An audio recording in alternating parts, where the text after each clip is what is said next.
Public next ward ಸಮೀಕ್ಷೆ ಇವತ್ತು ಹೆಬ್ಬಾಳ ವಿಧಾನಸಭಾ ಕ್ಷೇತ್ರದ ಗಂಗಾನಗರ ವಾರ್ಡ್ನಲ್ಲಿದೆ. 2018ರಲ್ಲಿ ಅವರು ಆಯ್ಕೆಯಾಗಿ ಬಂದಾಗ 2023 ತನಕ ಸ್ವಲ್ಪ ಕಾಣಿಸ್ಕೊಂಡ್ರು. ಆದರೆ 23ರಲ್ಲಿ ಅವರು ಸಚಿವರಾದಮೇಲೆ ಎಲ್ಲೂ ಸಹ ಕಾಣಿಸ್ಕೊಳ್ತಾ ಇಲ್ಲ. ಕಾರ್ಪೊರೇಟರ್ ಬೇರೆ ಇಲ್ಲ ಇವಾಗ, ಅದು ಸಮಸ್ಯೆ ಆಗಿದೆ. ಕಾರ್ಪೊರೇಟರ್ ಎಲೆಕ್ಷನ್ ಬೇಗ ನಡೆಸ್ತಂದ್ರೆ ನಮಗೂ ಇಲ್ಲಿ ಜನಗಳಿಗೆ ಒಳ್ಳೆಯದಾಗುತ್ತೆ. ಗಂಗಾನಗರದಲ್ಲಿ ಸಮಸ್ಯೆಗಳೇನಿದೆ, ಜನ ಈ ಸಮಸ್ಯೆಗಳ ಕುರಿತು ಏನು ಹೇಳ್ತಾರೆ, ಜನಪ್ರತಿನಿಧಿಗಳು ಜನರ ಕೈಗೆ ಸಿಗ್ತಾ ಇಲ್ವಾ, ಎಲೆಕ್ಷನ್ ಕುರಿತು ಜನ ಏನೇನು ಮಾತಾಡ್ತಾರೆ, ಬನ್ನಿ ಅವ್ರನ್ನೇ ಕೇಳೋಣ.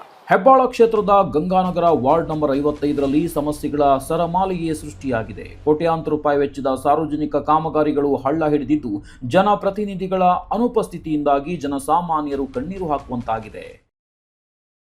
ಬಸ್ ಸ್ಟ್ಯಾಂಡ್ ಈಗ ಕ್ಯಾಬ್ಗಳ ಅಡ್ಡ. ಕೋಟಿ ಖರ್ಚು ಮಾಡಿರೋ ಗಂಗಾನಗರ 108 ಬಸ್ ಸ್ಟ್ಯಾಂಡ್ ಈಗ ಕ್ಯಾಬ್ಗಳ ಸ್ಟ್ಯಾಂಡ್ ಆಗಿದೆ. ಇದೇ ಕಾರಣಕ್ಕೆ ಜನ ಆಕ್ರೋಶ ಹೊರಹಾಕಿದ್ದಾರೆ. ಇದು ಬಸ್ ನಿಲ್ದಾಣವೋ ಅಥವಾ ಪ್ರೈವೇಟ್ ಟ್ಯಾಕ್ಸಿಗಳಿಗ ಅಂತ ಅರ್ಥ ಆಗ್ತಿಲ್ಲ. ಜನ ಬಸ್ಗಾಗಿ ಕಾಯೋ ಜಾಗ ಇಡೀ ದಿನ ಕ್ಯಾಬ್ಗಳ ಪಾರ್ಕಿಂಗ್ ಲಾಟ್ ಆಗಿ ಮಾರ್ಪಟ್ಟಿದೆ. BMTC ಬಸ್ಗಳು ಬಂದರೆ ರೋಡ್ ಮಧ್ಯದಲ್ಲಿ ನಿಲ್ಲಿಸ್ತಾರೆ. ಈಗ ನೀವು ನೋಡಿರ್ಬೋದು, ಅಭಿವೃದ್ಧಿ ಅನ್ನೋದು ಶೂನ್ಯ ಆಗಿದೆ ಹೆಬ್ಬಾಳ ವಿಧಾನಸಭಾ ಕ್ಷೇತ್ರದಲ್ಲಿ. ಇವಾಗಿರುವಂಥ ಸಚಿವರು ಎಲ್ಲೂ ಕಾಣಿಸ್ಕೊತಾ ಇಲ್ಲ. 2018ರಲ್ಲಿ ಅವರು ಆಯ್ಕೆಯಾಗಿ ಬಂದಾಗ 2023 ತನಕ ಸ್ವಲ್ಪ ಕಾಣಿಸ್ಕೊಂಡ್ರು.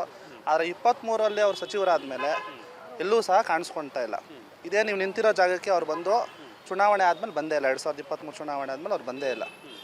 ಇನ್ನು ನೀವು ನಿಂತಿರೋ ಸ್ಥಳನ ನೀವು ನೋಡಿರ್ಬೋದು, ಬರೀ ಪಾರ್ಕಿಂಗ್ ಅಡ್ಡ ಆಗಿದೆ. ಇದು ಎಲ್ಲ ಕ್ಯಾಬು ಅದು ಇದು ಪಾರ್ಕಿಂಗ್ ಅಡ್ಡ ಆಗಿದೆ. ಇನ್ನು ಇಲ್ಲಿ ಇನ್ನೊಂದು ಹಳ್ಳ ಹಿಡಿದಿರೋ ದೊಡ್ಡ ಕಾಮಗಾರಿ ಅಂದರೆ ಅದು ಇಲ್ಲಿನ ಮಾರ್ಕೆಟ್. ಸರ್ಕಾರ ತಮ್ಮ ತೆರಿಗೆ ದುಡ್ಡಿನಲ್ಲಿ ಲಕ್ಷಾಂತರ ರೂಪಾಯಿ ಖರ್ಚು ಮಾಡಿ ಸುಸಜ್ಜಿತ ಮಾರ್ಕೆಟ್ ಕಟ್ಟಿಸಿಕೊಟ್ಟಿತ್ತು. ಆದರೆ ಇವತ್ತು ಆ ಮಾರ್ಕೆಟ್ ಏನಾಗಿದೆ ಗೊತ್ತಾ? ಪಕ್ಕದ ಬಿರಿಯಾನಿ ಹೋಟೆಲ್ನವರ ಕಿಚನ್ ಆಗಿದೆ. ಸಾರ್ವಜನಿಕ ಆಸ್ತಿಯನ್ನ ಖಾಸಗಿಯವರು ರಾಜಾರೋಷವಾಗಿ ದುರುಪಯೋಗ ಪಡಿಸಿಕೊಳ್ತಿದ್ರು. ಅಧಿಕಾರಿಗಳು ಕಣ್ಣು ಮುಚ್ಚಿ ಕುಳಿತಿದ್ದಾರೆ. ಇದಕ್ಕಿಂತ ಆಡಳಿತ ವೈಫಲ್ಯ ಬೇಕಾ? ಪಾಕಿಸ್ತಾನದಿಂದ ಬಂದವರಿಗೆ ಜಾಗ ಕೊಡ್ತಾರಂತೆ, ನಮಗೆ ಜಾಗ ಕೊಡಲ್ಲ ಅಂತ ಇಲ್ಲಿನ ಮಾರ್ಕೆಟ್ ವರ್ತಕರು ಆಕ್ರೋಶ ಹೊರಹಾಕಿದ್ದಾರೆ. ಅಲ್ಲಿಂದ ಇಲ್ಲಿವರೆಗೂ ಮಾಡಿಕೊಟ್ಟೆ ಎಲ್ಲ ಒಂದು 65 ನಂಬರ್ವರೆಗೂ ಅಂಗಡಿ ಮಾಡಿದರು. ಇಲ್ಲಿಂದ ಅಲ್ಲಿವರೆಗೂ ಅದು ಮಾಡಾದ್ಮೇಲೆ ಸ್ವಲ್ಪ ದಿವಸ ಆದಮೇಲೆ ಎಲ್ಲರಿಗೂ ಮಾಡಿಕೊಡ್ತೀವಿ ಅಂತಂದು ಹೇಳ್ಬಿಟ್ಟು ನಂಬರ್ ಹಾಕಿದರು. ನಾವಿರೋದು ಅಲ್ಲಿಂದ ಇಲ್ಲಿವರೆಗೂ ಒಂದು 25 ಗಾಡಿಯವರು. ನಮ್ಗೆ 25 ಗಾಡಿಯವ್ರಿಗೆ ಜಾಗ ಕೊಡಬೇಕು. ಫಸ್ಟ್ ನಮ್ಮಿಂದ ತೊಂದರೆ ಆಗುತ್ತೆ ಅಂದ್ರೆ ಫಸ್ಟ್ ನಮಗೆ ಕೊಡಬೇಕಾ ನಿಮಗೆ ಕೊಡಬೇಕಾ? ನಮಗೆ ಕೊಡ್ಬೇಕು ತಾನೆ. ಅದು ಬಿಟ್ಬಿಟ್ರು. ಅವ್ರಿಗೆ ಯಾರ್ಯಾರಿಗೆ ಬೇಕೋ ಅವರಿಗೆ ಕುಲ್ಕತ್ತರ ಚೀಟಿ ಮಾಡಿಬಿಟ್ಟು ಅವ್ರವ್ರ ನಂಬರೇ ಅವ್ರವ್ರು ಹಾಕ್ಕೊಂಡು ಅವ್ರು ಎತ್ಕೊಂಡ್ರು. ನಾವು ವ್ಯಾಪಾರ ಮಾಡೋ 25 ಜನಕ್ಕೆ ಆ ಮರದಿಂದ ಆಚೆ ಕೊಟ್ಟವ್ರೆ. ನಾವು ಅಲ್ಲಿ ನಿಲ್ಲಿಸ್ಕೊಂಡು ವ್ಯಾಪಾರ ಮಾಡ್ತೀವಿ. ಅಲ್ಲಿಂದ ಆಚೆ ಕೊಟ್ಟಿದ್ದಾರೆ. ನೀವು ಬರ್ತೀರ ಅಲ್ಲಿ ನಮಗೆ ವ್ಯಾಪಾರ ಮಾಡೋಕ್ಕೆ? ಹೇಳಿ ನೀವೇನು? ನಮ್ಮನ್ನು ಹೋಗಿ ಅಂತಾರೆ. ಯಾಕೆಂದರೆ ಹೋಗಿ ನಾವು ಅಲ್ಲೇ ವ್ಯಾಪಾರ ಮಾಡೋದು ಅಲ್ವಾ? ಅಲ್ಲಿ ಜನ ಬರೋದಕ್ಕಾಗಿ ಅಲ್ಲಿ ನಿಂತ್ಕೊಂಡು ವ್ಯಾಪಾರ ಮಾಡ್ತೀವಿ. ಇಲ್ಲಿ ಕಳಿಸಿ ಮತ್ತೆ ಜನ ನಾವು ಇಲ್ಲೇ ವ್ಯಾಪಾರ ಮಾಡ್ತೀವಿ. ಮೂಲ ವ್ಯಾಪಾರಿಗಳು ಕಣ್ಣೀರು ಹಾಕಿ ರಸ್ತೆ ಮೇಲಿದ್ದ ನಮ್ಮನ್ನ ಮಾರ್ಕೆಟ್ ಅಂತ ಮಾಡಿ ಇಲ್ಲಿಗೆ ಕಳುಹಿಸಿದ್ರು. ಇಲ್ಲಿ ಮಳೆ ಬಂದರೂ ನಿಲ್ಲಲ್ವಾಗಲ್ಲ ಅಂತ ವ್ಯಾಪಾರಿಗಳು ನೋವನ್ನು ಹೊರ ಹಾಕಿದ್ದಾರೆ. ಏನಂದರೆ ಜನ ಬಂದು ಒಳಗಡೆ ಡಿಸ್ಪ್ಲೇಗೆ ಬರ್ತಾ ಇಲ್ಲ ಸರ್. ನಾನು ಆಕ್ಷಣಾಗಿ ದೃಷ್ಟಿ ಇಲ್ಲ. ಇಬ್ಬರು ಹೆಣ್ಮಕ್ಳು. ಈಗ ನಮ್ಮ ಜೀವನ ನಡಿಬೇಕಾದ್ರೆ ನಮ್ಮ ಮನೆಯವ್ರು ಕಾಯಿಲೆ ಮನುಷ್ಯ ಪಿಡ್ಸ್ ಬರ್ತದೆ. ಅಯ್ಯಪ್ಪ ಮಾತ್ರೆ ತಿಂಗಳಿಗೆ 6,000 ಮಾತ್ರೆ ಕೊಡಬೇಕು. ನಾನು ದುಡಿದ್ರೇ ಜೀವನ. ಯಾಕಂದರೆ ನನಗೂ ದೃಷ್ಟಿ ಇಲ್ಲ. ಈಗ TVS ಹೋಗಿ ಸ್ವಲ್ಪ ತಂದು ಜೀವನ ಮಾಡ್ತೀನಿ. ಈಗ ಹೋಗಿ ಅಂದರೆ ನಾವು ಹೋಗಿ ಏನು ಮಾಡೋಣ ಹೇಳಿ?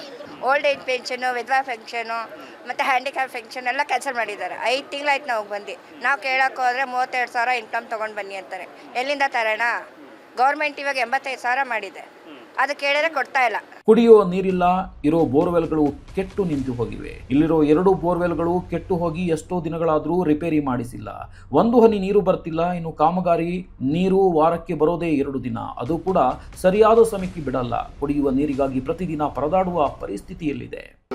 ಗಂಗಾನಗರದಿಂದ ಹರಿಜನ ಕಾಲೋನಿ ಅಂತ ಇದೆ, ಇಲ್ಲಿ ಪಕ್ಕದಲ್ಲೇ 2 ಬೋರ್ವೆಲ್ ಕೆಟ್ಟೋಗ್ಬಿಟ್ಟಿದೆ. 6 ತಿಂಗಳಾಗಿದೆ, ನೀರೇ ಬರ್ತಾ ಇಲ್ಲ. ಅದನ್ನು ನಾನು ಎಷ್ಟೊಂದ್ಸಲಿ ಕಂಪ್ಲೇಂಟ್ ಕೊಟ್ಟರೆ ಏನೂ ಆಗ್ತಾಯಿಲ್ಲ. ಅದನ್ನು ಸ್ವಲ್ಪ ಕ್ರಮ ಕೈಗೊಳ್ರೆ ಒಳ್ಳೆಯದು ಅಂತ ನಾನು ಹೇಳ್ತಾ ಇದ್ದೀನಿ. ತಂದಿದ್ದೀನಿ, ಮಾಡ್ತೀನಿ ಅಂತ ಹೇಳಿದ್ದಾರೆ. ಇನ್ನೂ ಮಾಡಿಲ್ಲ, ಮಾಡ್ತೀನಿ ಅಂತ ಹೇಳ್ತಾ ಇದ್ದಾರೆ ಅಷ್ಟೇ. ಕಾರ್ಪೊರೇಟರ್ ಬೇರೆ ಇಲ್ಲ ಇವಾಗ, ಅದು ಸಮಸ್ಯೆ ಆಗಿದೆ.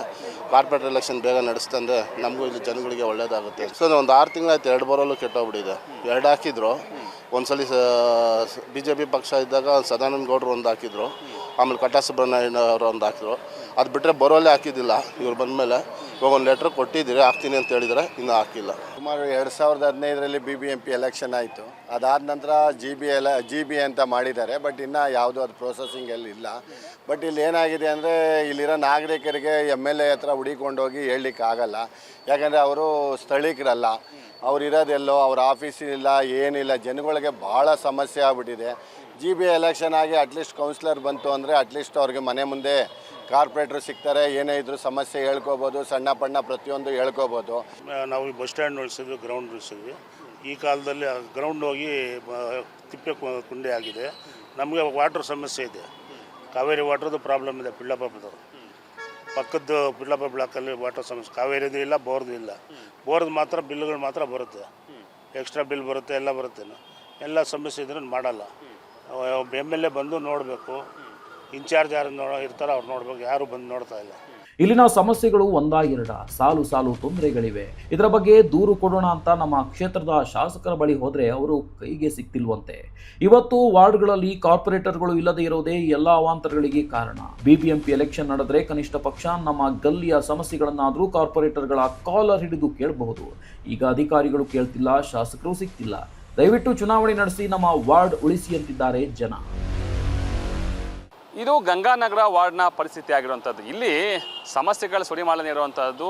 ಈ ಕ್ಷೇತ್ರದ MLA ಮಿನಿಸ್ಟರ್ ಆಗಿದ್ರು ಕೂಡ ಜನರ ಕೈಗೆ ಸಿಗ್ತಾ ಇಲ್ಲ, ಜನರ ಸಮಸ್ಯೆನ ಕೇಳ್ತಾ ಇಲ್ಲ. ಜನಪ್ರತಿನಿಧಿಗಳು, ಇಲ್ಲಿ ಲೋಕಲ್ ಜನಪ್ರತಿನಿಧಿಗಳು ಚುನಾಯಿತರಾಗಿ ಬರಬೇಕು, ನಮ್ಮ ಸಮಸ್ಯೆಗಳನ್ನ ಕೇಳೋಕ್ಕೆ ಅಂತ ಜನ ಹೇಳ್ತಿರುವಂಥದ್ದು.